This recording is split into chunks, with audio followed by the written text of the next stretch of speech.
মুজিবের সময়, জিয়াউর রহমানের সময় এই জামাতের কোন নেতাকর্মীকে রাজাকার বলে শাস্তি দেওয়া হয়নি? কেন শেখ হাসিনা আসার পর নির্বাচনের দিন তিনি নিজে গিয়ে জামাতের হুজুরের কাছে গিয়ে বলেছে, হুজুর আমাকে দোয়া করবেন আমার জন্য, আজকে আমি নির্বাচনে দাঁড়িয়েছি। সে নিজে গিয়ে হুজুরের কাছ থেকে দোয়া নিয়ে আসছে। কেন নিয়ে আসছে? এবং 96-তে সে যখন জিতে যায়, জিতার পরে সে ওই ডিরেক্ট জামাতকে রাজাকার বলে ফেলে। কেন বলে? কারণ জামাত যে ইসলাম, জামাতে ইসলাম তাদের সাথে মত, সে মতের সাথে একতা প্রকাশ করেনি। কেন করবে? তারা তো ভারতপন্থী। ভারত আমাদের সাহায্য করেছে। কেন করেছে? ইন্দিরা গান্ধীকে যখন প্রশ্ন করা হয় সে একটি উত্তর দেয়, মাথার এক পাশে ফোড়া হলে আপনি অন্য পাশে ঘুরে ঘুমাতে পারবেন, যখন দুই পাশে ফোড়া হয় আপনি ঘুমাতে পারবেন না। এর মানে কি বুঝতে পারছেন?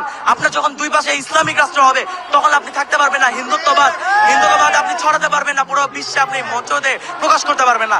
সেই কারণে তারা বাংলাদেশের সাহায্য করে। এবং তারা আমার কোন সাহায্যটা করেছে? আমার দেশে কি ওই 40-50 টাকার পেঁয়াজ আর রসুন দিয়েছে? এই আমার সাহায্য? আমি তাদেরকে মাস শেষে আমার